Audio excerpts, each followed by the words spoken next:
Hi everyone, welcome to the Bear Gaming channel. In today's video I'm going to give you 10 tips to get more wins in Population 1. Let's go!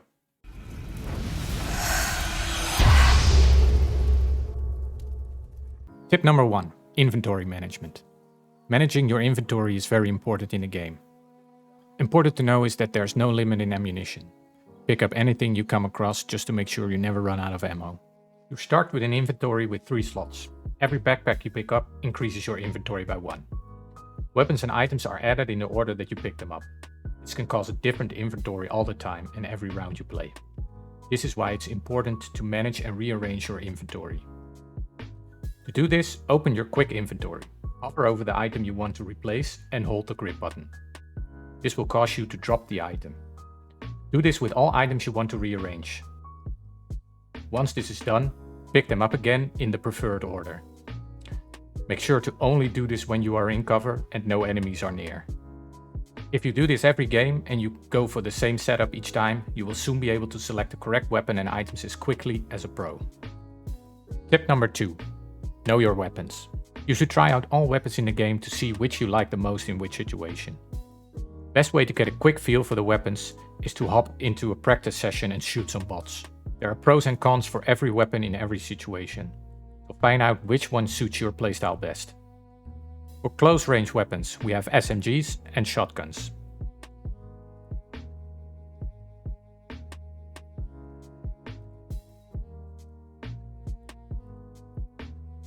For medium to long range, we have assault rifles. And for medium to long range, we have snipers. There are also pistols in the game, but they are mostly used as a last resort. In the game, weapons come in different colors: white, cyan, purple, and yellow/gold. Each new color level gives the weapon an upgrade. So don't be afraid to switch your weapon in the middle of a game if you see a purple or golden gun. These color upgrades will either do more damage, like snipers and shotguns, or they'll increase your magazine size for SMGs and ARs. I will make an in-depth video on all these details later. Tip number 3. Use your scopes and sights. Some guns have a scope or a sight for you to look through to aim. These can help you to be way more accurate than when you would be hip firing from your crosshair. Start using these to make sure you hit more shots. Tip number 4. Know your bullet trajectory. In Population 1, there is no bullet drop. This means you can aim the exact same height as your target, no matter the distance. The game does have bullet travel time though. This means it takes time for your bullet to reach your opponent. So when you have a moving target, make sure to aim ahead of the way the target is moving. The further you are away, the further ahead you have to aim. Tip number 5. Reloading. Of course, we all know that we need to reload when our magazine is empty. But did you know it's also possible to reload when your clip is not completely empty? It can give you a big benefit in a battle to quickly reload your magazine when you move to cover. This way, you might be able to battle with a full magazine versus an opponent who only has half a magazine left. To reload mid-magazine, you have to click your right thumbstick to empty the magazine. From that point, you are ready to reload your gun with a full new clip. Tip number 6. Know when to push. When you are hitting your shots, you will see damage number in different colors above your opponent. Red for a headshot, cyan for shield damage, and yellow for health damage. This information can be very important. When you do damage to your opponent, the damage color will switch from cyan to yellow. If you do damage in yellow, you know your opponent has no more shields and will probably be low on health. This is the time for your squad to push. Tip number 7. Building. When you get the basics under control, you can start focusing on building. The building in the game is, in my opinion, not really good for offensive gameplay. It's usually best used when you are outnumbered or out of ammo to quickly build an escape route and some cover. Building can also be helpful when you're being sniped from a distance to give you some cover to get out of the way.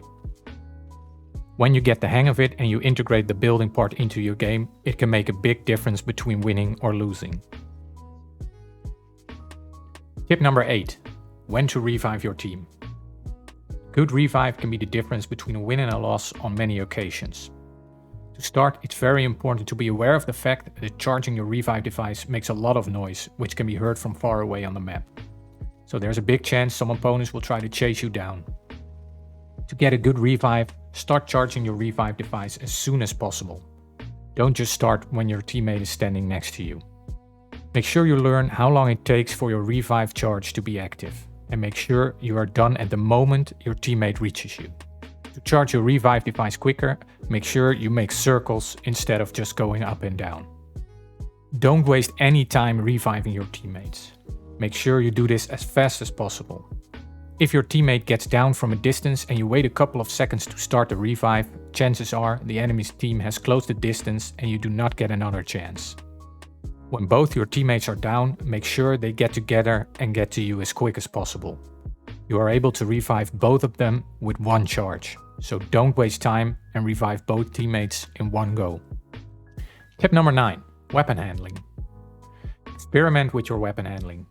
Guns can be shot with either one or two hands on the weapon.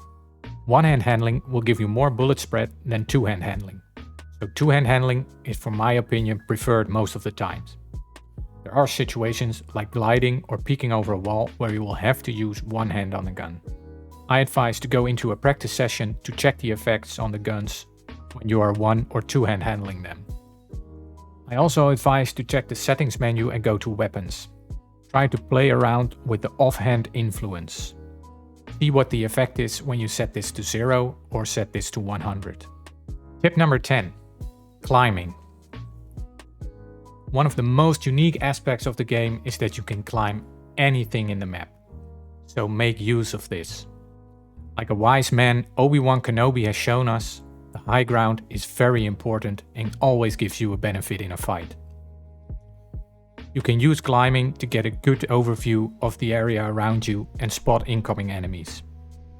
Climbing can also be used as a great flanking maneuver to get behind your opponents or to quickly escape from battle. Bonus tip, communication. The game is so much more fun when you use your mic and communicate with your teammates. So don't be shy to unmute and get in there. These were my top tips for Population 1. If I missed some, please let me know in the comments. I hope you guys enjoyed the video. If so, please like and subscribe to the channel. See you soon.